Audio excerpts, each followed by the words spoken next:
Help me reach 1,000 subscribes. Support the video with a like and leave your thoughts in the comments. I read every comment. Thanks. The night started with a kiss that should have felt innocent, soft, familiar. The kind of kiss a wife gives her husband when she walks through the door after girls' night. But something about Emily's lips felt staged.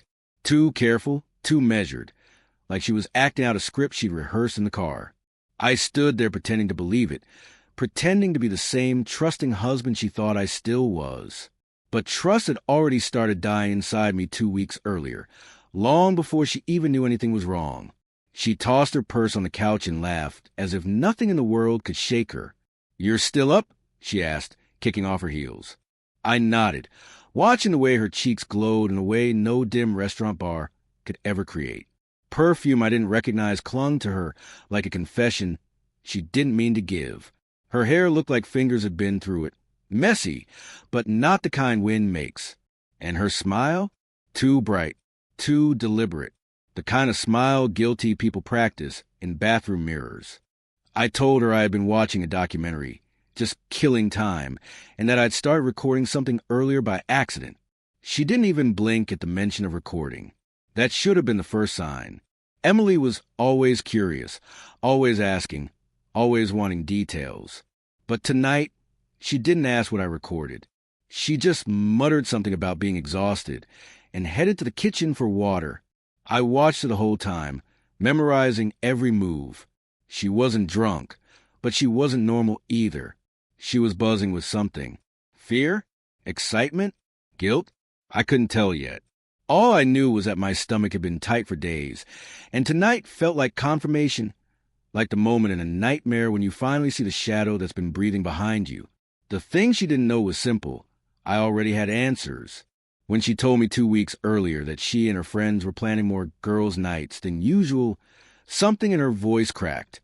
It was tiny, almost imperceptible, but it was there, like a singer hitting a wrong note on a familiar song. Emily was many things, but she was a terrible liar. It wasn't a sudden increase in outings that bothered me. It was her discomfort explaining them. So I did what any man drowning in doubt does. I prepared. A small recording device tucked behind the TV. One that triggered automatically when she walked in. Another one in the living room that activated whenever a phone connected to our Wi-Fi. Not spying. Not snooping. Just confirming whether the intuition that had been clawing at me was real or paranoia. Tonight, I finally learned it was real. She returned to the living room with her water and curled up on the far side of the couch. Not beside me. Not close enough for me to smell anything on her skin. She asked if I wanted to watch something together, her voice steady but her hands fidgeting. I didn't answer immediately. Instead, I reached for the remote, slowly, deliberately. I watched her swallow hard, as if her throat had suddenly dried out. It was small, but it told me a lot. She knew, or at least feared. I turned on the TV, pretending to scroll through apps. Her eyes glued to the screen, but her breathing was louder than usual. The tension was thick enough to taste. "You okay?" I asked casually. She nodded too quickly. Just tired. Another lie. I was starting to collect them like souvenirs. After a few seconds, I clicked on the folder labeled Recent Files. She froze. Absolutely froze. Her shoulders lifted slightly. Her jaw tensed. All her earlier confidence evaporated like mist under headlights. "What's that?" she asked. "Oh," I said lightly, "just something I recorded earlier. Thought you want to see it with me." Her eyes didn't blink. Not once. I hit play. The TV lit up with footage from earlier that evening. Not of her, but of our empty living room. The real video, the one she didn't know existed, was still sitting in my pocket. What I needed right now wasn't proof. I wanted reaction. I wanted the truth she couldn't hide with words. Emily leaned forward, studying the screen, trying to figure out where this was going. She was so focused on the TV that she didn't notice me watching her more closely than the footage. That's when her phone buzzed. A single notification preview flashed across the screen before she could snatch it. It wasn't from any of her friends. And it wasn't innocent. That was the moment her smile vanished. The moment every suspicion I'd buried finally clawed its way to the surface. Emily lunged for her phone like it was a grenade about to explode, but she was too slow. I had already seen the name on the notification. Can't stop thinking about tonight. No emoji, no context. Just one sentence dripping with a familiarity that didn't belong between a married woman and another man. Emily's fingers trembled as she flipped the screen downward on her lap, pretending she wasn't panicking. But her chest rose too sharply, and the air around her went ice cold. "Who was that?" I asked softly, almost kindly. She swallowed like the truth was razor-bladed. Just Madison. We were talking about. No, I cut in. It wasn't Madison. Her face emptied out like someone had pulled the soul right out of her. She looked at me the way people look at oncoming headlights when there's no time to move. "You don't understand," she whispered. But I did. I understood more than she knew. I pulled the small recording device from my pocket, the one she never knew existed. Her eyes widened. Her breath stopped. She stared at it like it was a loaded weapon. "What is that?" she asked, voice cracking. "Insurance," I said, "against being made a fool of." She blinked rapidly, shaking her head. "You recorded me?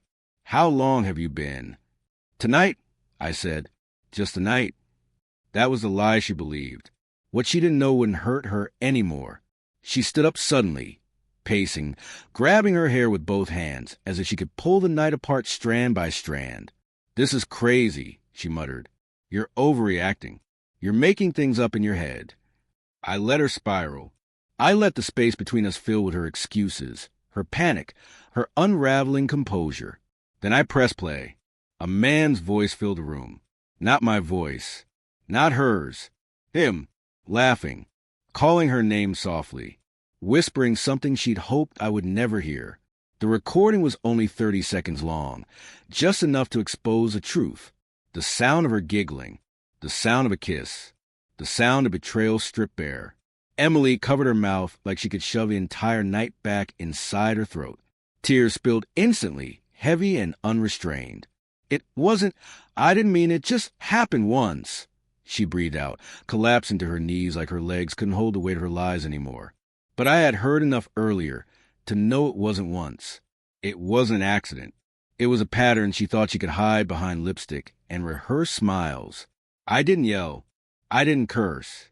I just stared at her with a calmness I didn't know I possessed. The kind of calm you only feel after a storm destroys everything and leaves nothing left to fear. "Who is he?" I asked. She shook her head violently. "He doesn't matter. Please, just listen." "That message," I said, "the one on your phone, that wasn't from someone insignificant." She sobbed harder. Her mascara smeared into dark streaks across her cheeks. "His name is Tyler," she choked out. "But it's over. It was supposed to be over. Supposed to be, as if betrayal came with expiration dates." I walked past her, slow and steady, and picked up my folder from the coffee table. The one she had never bothered to open or question. Inside were signed divorce papers. Dated. Prepared. Cold. Her sobbing stopped. She stared at the papers like they were a ghost she didn't believe in until it was standing in front of her. You already filed?" she whispered. 3 days ago." She lowered her head, the reality crashing into her like a tidal wave. All the lies, all the excuses, all the unfinished sentences. They had nowhere left to go. "I was to fix things," she said weakly. "I just needed time." "Time," I echoed. "Emily, you gave yourself time. You never gave me any." Silence stretched between us. The kind that hurts. The kind that wraps around your ribs and squeezes until there's no breath left. I picked up my jacket, my keys, my sanity. When I walked toward the door, she scrambled to her feet. "Please don't leave," she begged. "We can talk. We can go to therapy. I'll do anything." I paused at the doorway, looking back at the woman I once thought would never break me. "You already did," I said. She reached for me, but I stepped away. And that was when her face changed, not to sadness, not to regret, but to terror. Not because she was losing me, but because she finally understood The game she thought she was playing ended long before she realized she was losing. I opened the door. Cold air rushed in. Freedom tasted bitter, but clean. Behind me, Emily collapsed into sobs that rattled the walls. I didn't look back. Some endings don't require closure. Some endings are the closure. And tonight, hers finally arrived.